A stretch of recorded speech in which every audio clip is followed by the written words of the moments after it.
there are some people that come off the mat and say, oh my gosh, my body feels so good. I feel, invigorated, energized. And then there are people that might say, I didn't know I was going to cry because there was something that was, they touched in their body, because our bodies, right, they hold our stories, they hold the trauma. The reason why our bodies are sometimes in pain, that's because our body's trying to talk to us. Are we willing to listen?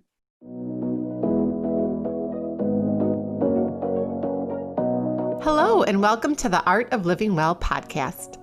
I'm Stephanie May Potter, and I'm here with my co-host, Marnie Dotches-Marmette. We created the Art of Living Well podcast to empower you to live your happiest, healthiest, and most authentic life. Each week, we will bring you inspiring and motivating conversations covering health and wellness topics, including fitness, mindset, food, travel, product reviews, and strategies from a variety of experts, including our own bank of knowledge. We are excited to educate, motivate, and inspire you to change the way you perceive health and discover your art of living well. Get ready to feel inspired.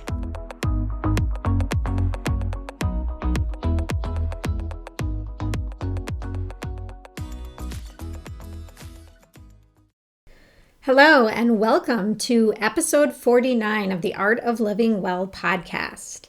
Today, before we dive into our episode, we have a few important updates to share.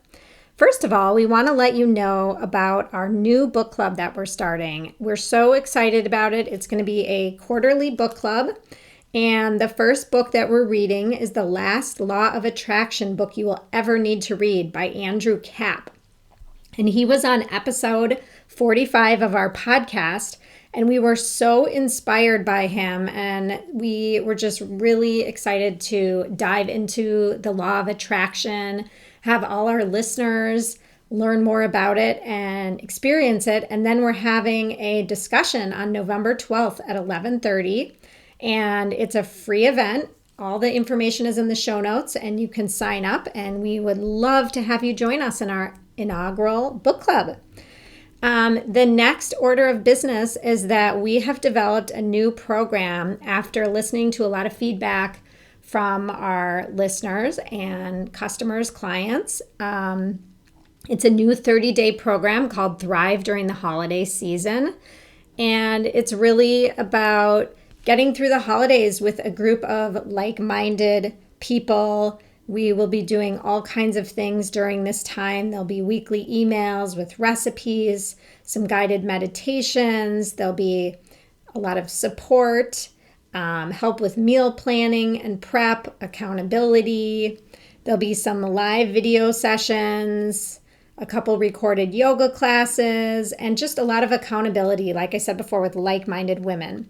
So this program starts November 16th and runs all the way through December 13th. And again, the information's in the show notes on how you can sign up, or you can go to our website, theartoflivingwell.us. And we really look forward to having you join us. And my last call out to you is for some ratings and reviews on Apple Podcasts. We would really appreciate it. We've been getting some really fun reviews lately. We are going to start reading them. And even if you want to share an episode that resonated with you with a friend or share on social media, we really, really appreciate it. And with that, let's dive into today's guest, Michelle Olson. We are so thrilled to have Michelle here today. Michelle is the creator of the Layers Body, Mind, Spirit method of movement. She is truly an authentic, vibrant soul. She's a seeker of spiritual healing connections and an accomplished yogi instructor who has been building a loyal following since 2008. Michelle's career in movement began in modern dance in New York City. She's also a Reiki practitioner, and she is experienced in various traditions of yoga, including Kundalini, Vinyasa, Hatha, Breathwork, therapeutic dance, mindfulness meditation, gemstone therapy, earth medicine, and she's really a perpetual student of all of the integrative healing arts. So, in today's conversation, I really love how we dive into the practice of yoga, and we discuss how the yoga practice is really an opportunity to get curious, to allow oneself to go deeper into listening to your own body, voice, and finding the path towards self-love. So, without further ado, Michelle, thank you so much for coming on the podcast today. I met Michelle back in 2008 when she started teaching at Core Power Yoga in Minnetonka, and she immediately became one of my very favorite teachers. And I did yogi training with her, and I started going to tons of her classes pretty much from the beginning of her teaching career there. And I've kind of followed you throughout your path to all the different studios that you've been to. And you, I don't know if you even remember this, but you modeled for me at a previous business that I had.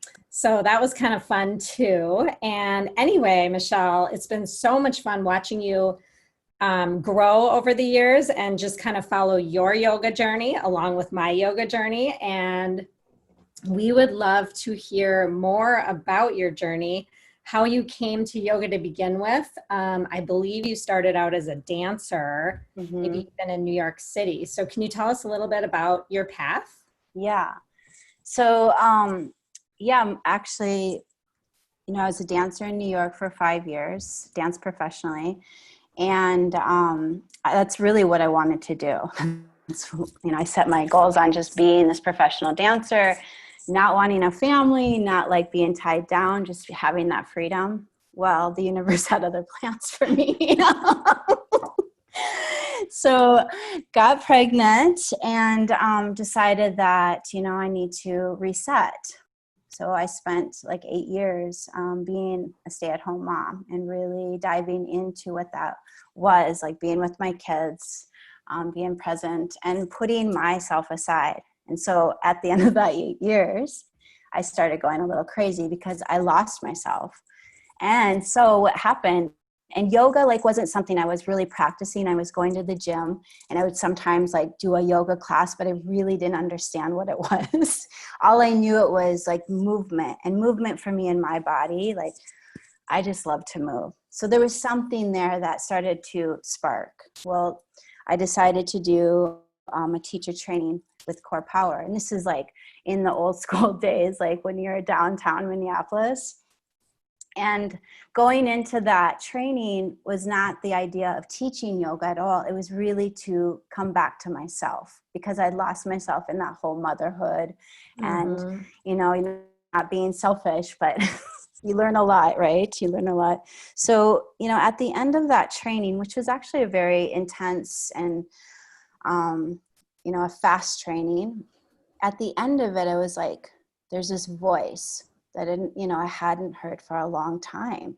So I felt like I had a voice again, but still didn't want to teach. I was not about wanting to teach at all. And then, the teachers were like, okay, let's just move. Let's try to go to the next step. Just see. And I was I just don't want to teach. I just want to I just wanted to see what that would be. Well, I started teaching, and then I think that's kind of carved my path, I didn't realize this is my calling. And the more that I taught, the more I fell in love with it, the more that the practice became my dance that I actually wanted to always do. And that's why I'm here now, because I feel like my practice after 12 years has turned into this, it's not a yoga practice to me. I step on the mat and what happens is I see movement. It's choreography. So it's really a dance, and it really truly is. So I feel I have my voice back. So that's kind of the gist of it. Which I'm sure feels amazing. I think so many people can relate to that. And when you go through motherhood, you do oftentimes you lose that sense of self because you're giving so much of yourself to your children, and you can get lost in that. And I think that so many people can relate to that. And it is hard to find your voice. It's hard, regardless of whether or not you're a mother, to find your voice. So. Absolutely. Yeah. No, Well, I loved hearing your story. I've known you for a few years and taken plenty of your classes, but I hadn't heard that. So thank you yeah. for sharing. And I love how you described your practice, and how it's the dance and your dance background has been woven into how you lead, your classes on your Mm-hmm. mat. That's Yeah. very beautiful. No, Um, I believe that that's what I want people to get when they leave my class is really feeling that freedom in their body, And I think sometimes the yoga practice in a traditional sense can get really stuck, right? Like, here's what it is, this is the alignment. And I want to move away from that. I want you to be in your beautiful body for whatever it's showing up to be today. And you really get that in your classes, which is one of the reasons why I love coming to your classes, where you're just kind of flowing. And I know you bring in some Kundalini and all different, it's Right. not just, like you said, a straight class. Right. So further on to that point, Marnie, I know you've created this new type of practice called layers. Mm-hmm. And it sounds to me like it's a combination of everything you learned with your dance background combined with all of your yoga knowledge and experience. Can you explain a little bit about this new concept that you've created? Yeah. Well, here's what's funny about layers. It probably started when I was at Core Power. Do you guys remember the yoga sculpt classes, yes. right? Where we do yoga and the weights, which is a great formula and class. But as I was teaching it more and more, I found that I was actually resisting the practice. So then when I started to teach at Lifetime, I was had the opportunity to create a class that was something that came from me. So I wanted to do that same sort of formula, but without weights and just using your body weight. And so I had the opportunity to create this class called Purify. But it wasn't exactly what I wanted it to be, because yes, what's beautiful is that we get to move our bodies, but there's something more, right? When we do this work, it's about tapping into emotions, feelings. It's about feeling the breath in a different way, not just but in some practices you use your voice to clear the stagnant energy, like the ha, and that may be clearing out, but it also might be honoring the fire that's within us, right? So then when I left Lifetime and I was with the Whispering Cave and created really what I wanted it to be, what I wanted it to embody, which was more of that spiritual experience, maybe. Don't think about the physical, but let the physical let you enter the body in a new way. So the physical part was the entry, and then there was a pathway into, I know that sounds so out here. No. At least sometimes we just have to and then you get to that point, you're just right? And then that's where I love it, because it's in that transition. It's you get to decide. You always have a choice to keep the same pattern by stepping away from it, or diving deeper into whatever might be there in the intensity of whatever we're doing. And I love that. And then what is it in the body? Is it in the physical body? Is it in the emotional body? Is there something that's connecting you to self in such a deeper way? So everything you're saying totally resonates with me. But let's say we have a listener that what you're saying is scaring them. Yeah. Right? Sure. Or it sounds foreign to or them. Or it's what is she talking about? How do you start that process? What would be some baby steps to even start to dive in deeper to that? To whatever layers is, right? Yeah. Well, it is a physical practice. You step on your mat and you do things that are very familiar. There's a lot of fundamental exercises that we do. And yes, I will be honest, it is scary, because there are things that might be completely new to you. Let's, for instance, say breath work. Breath work is something, I feel it's been around forever and ever, right? But for some cultures and communities, it's quite new and foreign. I think for layers, it's more about, it is about postures. It is about breath work. It's about being mindful and moving with intention and attention. Does that make sense? And I also feel like what layers is it's really about the transitions. So transitions on our mat and how they're parallel to the transitions that we are experiencing off our mat. How do we react or don't react? What are the choices we're going to make when we're in that space of resistance? I don't know if I answered your question or not, Marnie. Yeah, no, you did. I mean, basically, for someone who wants to try this, the idea is that you step on your mat and you start to physically move your body, and hopefully it kind of comes from there, right? Right. I mean, everybody's experience is different. There are some people that come off the mat and say, oh my gosh, my body feels so good. I feel, invigorated, energized. And then there are people that might say, I didn't know I was going to cry because there was something that was, they touched in their body. Because our bodies, right, they hold our stories. They hold the trauma. The reason why our bodies are sometimes in pain, that's because our body's trying to talk to us. Are we willing to listen? And that's happened to me before. How can you explain to someone who maybe this hasn't happened to, how does the practice of yoga and the movement somehow release some of that pent up energy and the things that we're trying to, work through emotionally? I just think, I want to invite people or encourage people that, when you're in those moments, I think that what happens is there's a release of energy that's been stuck there. So then you create this pathway. And what I believe is the pathway into our heart. And I think we need more love than ever, right? For ourselves, first of all, like the self-love thing. I know it's talked about a lot, but it's really important, right? To love ourselves. And then love, like, as a collective, we need love, and love is patience. So, right? It's just like, yeah, I really feel that it opens up our heart. And you know what? This is another thing. Like, I feel like the practice allows us to come into our awakened body, which is our heart space, instead of staying in the habitual body, which is the mind. Yes. So, and yeah.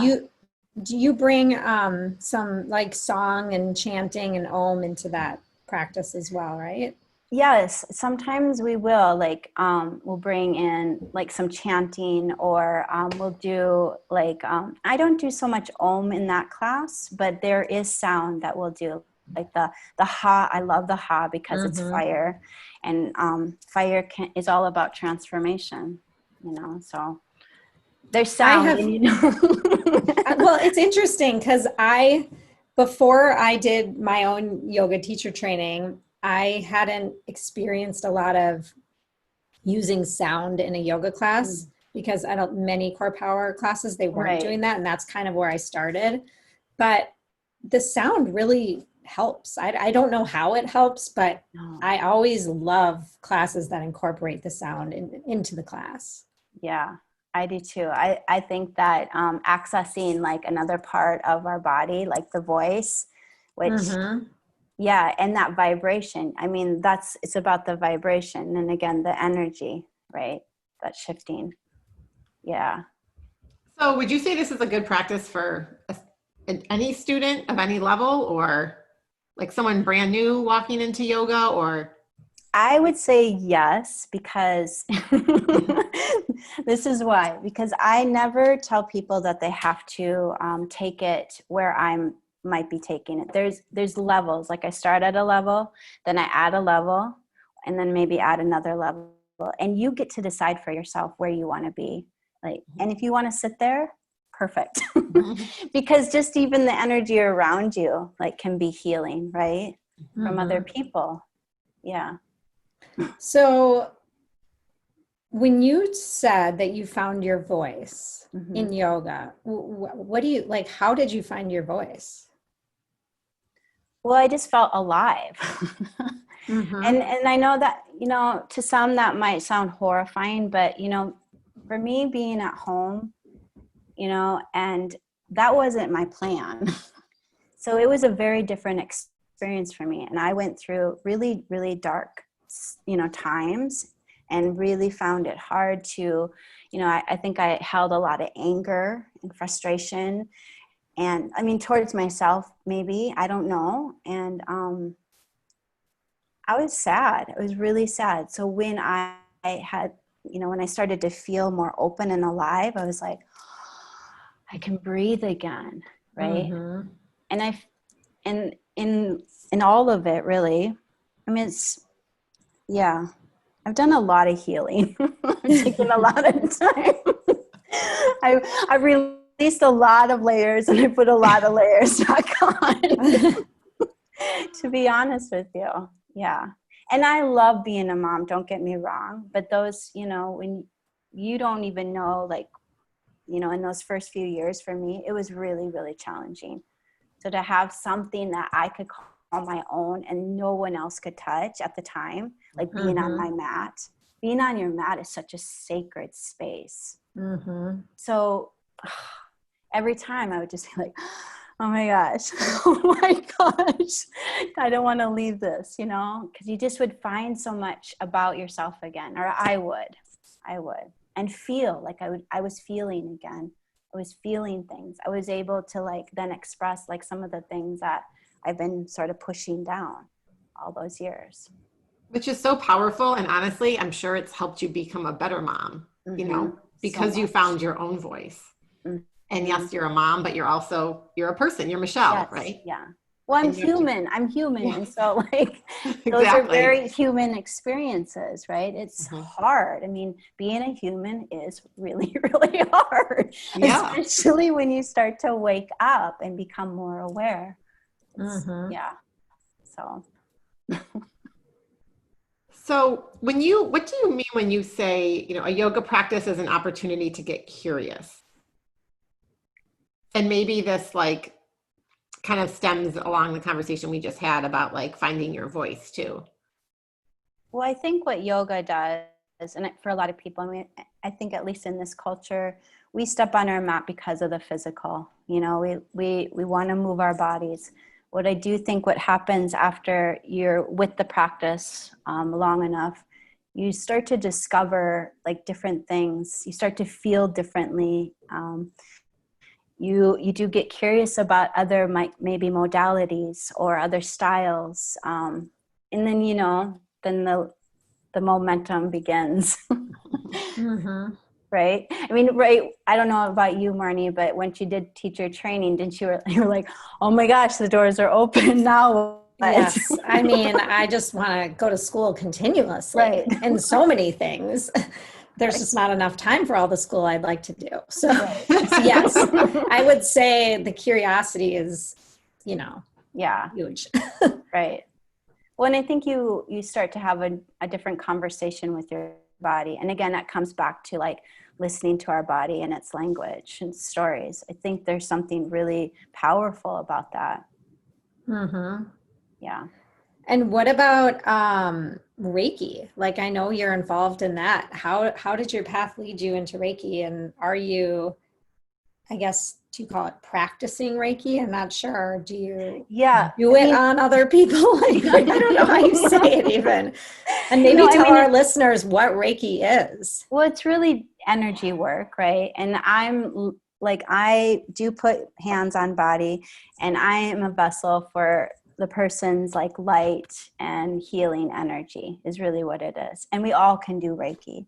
Now I'm only like level 2. I'm working with a teacher, and but at this level you can still do the practice. I'm not doing a lot because obviously COVID is getting in the way of some of that touching stuff. But yeah, I do. You know, the reason why I got into that was more for myself, doing that work on my own. And then on my kids and like my family, my animals, like those kind of things. You can do Reiki on animals. Yeah. Wow. But what does that look like? What does that look like? It's really interesting because I mean, at least with he's not here anymore, but my dog, you could actually see him just start to really relax, because it's really relaxing. Some people's experience you might feel like heat or vibration or see a lot of colors, but ultimately most people are very relaxed at the end of a session. So can you explain some of the benefits, like when you're working with people, or even I'd love to know when you're working with your kids, how if they allow me to, right? Yes. No. Sometimes they're really willing to be open to it, but I think with kids it is challenging, because they're like, what is this? Because you can't, it's not tangible, right?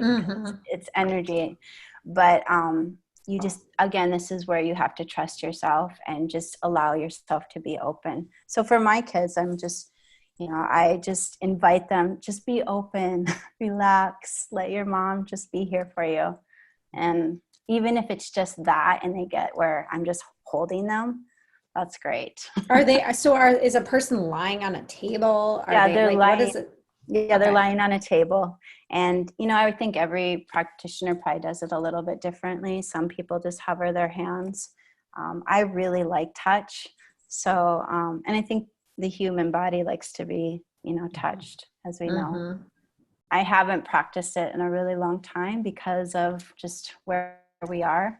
Again, just still doing it on myself, and I need a little bit of clearing and opening for that, like, healing light. Yeah. Well, I hope you're able to practice Reiki on your clients very soon. I know. Because I do think it's much needed. We all need the power of touch. And even like we were quarantined for the last 14 days within my family. Oh, right. And we couldn't hug, like you just want to hug your kids and hug your husband. And you really, you didn't want to do that. That was really sad. That was really hard for me. I bet. So, yeah, I can't imagine. Yeah. So where can people find you now during COVID, and maybe even post-COVID? It's the same. I'm not sure. We're here for a while, I think. I know. Right. And thinking positive. Right. Yes. But here's the thing. I think that there's many gifts, even though it might feel like we're being bombarded by a lot of negative and fear and all this collective energy. But I think there's so much good happening from it. I think we are all waking up to reimagining what our lives could be. So, right. And I'm going to continue to do this virtual work, which is layers yoga. And it's literally a platform called Livestream. And you can sign up, take a class for $10. You can also do a weekly, a weekly pass, or you could do like a monthly membership. The monthly membership is, it's kind of nice because you get those live classes, but then you also get the archive classes. And I'm working on it right now, doing more archive classes. So having a bigger library, like where there's 20 or 30-minute practices. Because I think that's kind of a nice way for people to go in and out if they don't have an hour. I have to tell you, during especially in the beginning of COVID, you had a class on, I think it was on YouTube. Oh, right. Yes. Class. I think I took it like 10 times. Because I think it was like a 28-minute class. Yes. I don't know how long. It was like a perfect length of time where it wasn't the full hour, but I could still get in yoga. Yeah. No, I think that I actually love a 30-minute practice. Yeah. It feels good. I had never done one until during all this. You had some on Whispering Cave, and I did the 30-minute one there a few times too. And I was like, this is actually really nice. I know. Yeah. Yeah. Oh, there's good stuff to that. Okay, so you were saying, so basically people can go on Livestream. We'll link that up in the show notes, and sign up for so they're live stream classes. So you're teaching them live. Yep. So I'm assuming there's no interaction with the people that are taking the classes though, right? No, not during class. No. I mean, in the beginning of class, we have, everybody's talking. Right. And that's actually nice because we want community still. I do feel like building this community, and we can build it through the virtual world. I mean, this is what we got.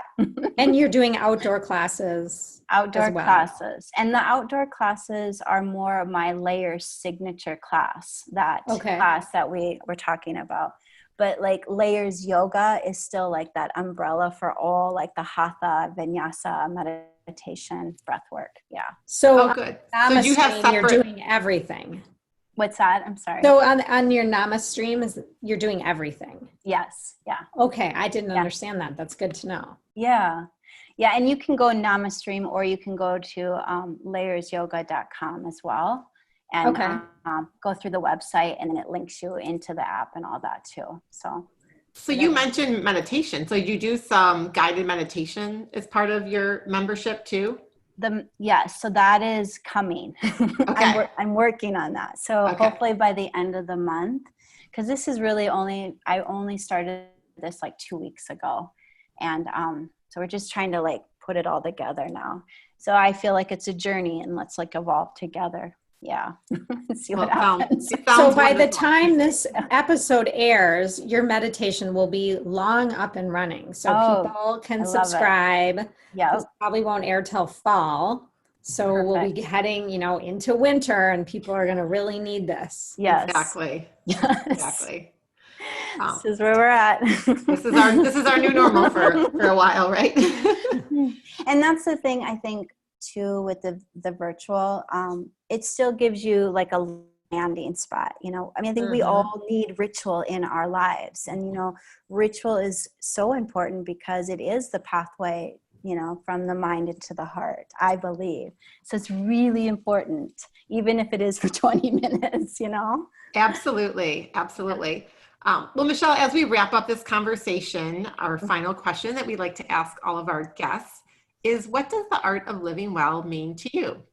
Yeah, I think the art of living well means like living authentically present in every moment. I really believe that, for me, being authentic and being fully present is important. I think I'm a better person in relationships with other people, myself. So I think authentically present is what I'm going to say. That's beautiful, and so it's true. Simple. So true. It's simple and true. Exactly. Yes. Keeping it simple. Yeah. So thank you. Well, thank you so much for coming on our show today. We loved having you, and we wish you all the best with Layers Yoga. I'm sure that both of us will be popping in at some various times. Right. Absolutely. And we actually, and I know this episode's going to air after the event, but we're excited for tomorrow. Marnie and I are doing our first live event. And so Michelle will be teaching an outdoor class in Minneapolis. Yes. We hope to be able to do more of those. So. Yeah. And thank you guys so much. I love what you're doing. I think it's beautiful. And thank you for allowing me to be a part of your collective community. So. Absolutely. Thank you. We love having you. Have a great day. Yeah, you too. All Bye, right. Michelle. Bye. We are so excited that we created these fabulous new products for our listeners to support our podcast. Yeah, we have 2 new recipe books, and one is curated for families. So there's lots of family-friendly recipes that both kids and adults will love. I've made these recipes for my family, and everyone enjoys them. And then we have a second recipe book for those that want plant-based foods, and maybe you're already eating vegan, or maybe you're just trying to incorporate more vegetables and plants into your diet. They both have shopping lists, and they're made with ingredients that you can find at almost any grocery store. You don't need to go to like a specialty store to find these ingredients. And we also created a Minneapolis Healthy Restaurant Guide, and we're really excited about it. We want to support our local restaurants, and it's really meant for you to find little gems in town that maybe you didn't know about. It gives you a chance to eat healthy out in a restaurant. The food is delicious at these places. They're sourcing local, sustainable foods, and we're just really excited to support our local healthy restaurant community. And then the last product that we created is our favorite Art of Living Well podcast water bottle. It's 24 ounces. You may have heard us talk about this on stories because it serves both hot and cold beverages. There's a straw. You can use it or use it without the straw. And it's perfect for on the go, at home, wherever, and it'll help keep you hydrated. So we'd love for you to try our products and support our podcast. As our listeners, you can head on over to our website, which is www.theartoflivingwell.us/products, and order yours today. Maybe even give one as a gift. And also, just to let you know, we priced all of these products pretty low so that everybody could enjoy them. $7 per guide, $20 for the water bottle, and we'd love your support.